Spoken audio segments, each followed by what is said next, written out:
পেয়ারা যদি এমনি, এমনি খেতে ইচ্ছে না করে তাহলে আপনারা চাইলে পেয়ারা মাখা করে খেয়ে নিতে পারেন। আমাদের বাড়িতে পেয়ারা ছিল। সো আমি আজকে আপনাদেরকে দেখাবো কিভাবে পেয়ারা মাখা করতে হয়। আসলে পেয়ারা মাখা অনেক রকম করে করা যায়। যেমন শুকনো মরিচ দিয়ে করা যায়, কাঁচা মরিচ দিয়ে করা যায় এবং গুঁড়ি মরিচ দিয়েও করা যায়। সো আমি আজকে আপনাদেরকে দেখাবো কিভাবে গুঁড়ি মরিচ দিয়ে পেয়ারা মাখা করতে হয়। প্রথমে আমি এখানে একটা পেয়ারা নিয়ে নিচ্ছি। আপনারা দেখতে পাচ্ছেন। এই পেয়ারাটা আমি স্লাইস, স্লাইস করে কেটে নেওয়ার পর কুচি, কুচি করে কেটে নিবো। আপনারা দেখতে পাচ্ছেন আমি কিরকম কুচি, কুচি করে নিচ্ছি।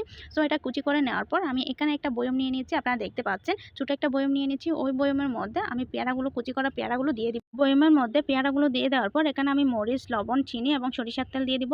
তবে কতটুকু পরিমাণ দিব সেটা সম্পূর্ণ আপনাদের উপর নির্ভর করবে। আপনারা যদি মরিচ বেশি খেতে চান, ঝাল বেশি খেতে চান তাহলে মরিচটা একটু বাড়িয়ে দিবেন। যদি একটু মিষ্টি খেতে চান তাহলে চিনিটা একটু বাড়িয়ে দিবেন। এটা সম্পূর্ণ আপনাদের উপর নির্ভর করবে। সবগুলো উপকরণ একসাথে দিয়ে দেওয়ার পর এগুলো হচ্ছে আমি জাকিয়ে নিব। বয়মের ঢাকনাটা দিয়ে দেওয়ার পর আমি এগুলো ভালো করে জাকিয়ে নিব। আপনারা দেখেন কিভাবে জাকিয়ে নিচ্ছি যাতে সব উপকরণ একসাথে মিক্স হয়ে যায়। এই মিক্স হয়ে যাওয়ার পর আমি এগুলো স্বাদ বাড়ানোর জন্য আমি একটু তেঁতুল চাটনি দিয়ে দিব। আপনারা চাইলে তেঁতুলও দিতে পারেন, সমস্যা নেই। তবে আমি তেঁতুল চাটনি দিয়ে দিব। দিয়ে দেওয়ার পর আমি আবার জাকিয়ে নিব। জাকিয়ে নেওয়ার পর এটা হলো দিস ইজ ফাইনাল লুক। তো এই ভিডিওটা কেমন হয়েছে আমাকে কমেন্টে অবশ্যই জানিয়ে দিবেন। আর যদি ভালো লেগে থাকে তাহলে আমার পেজটাকে ফলো করে দিবেন। আর যদি ইউটিউব চ্যানেলে দেখে থাকেন তাহলে আমার ইউটিউব চ্যানেলটা সাবস্ক্রাইব করতে ভুলবেন না। ধন্যবাদ। Take care. ভালো থাকবেন। আসসালামু আলাইকুম।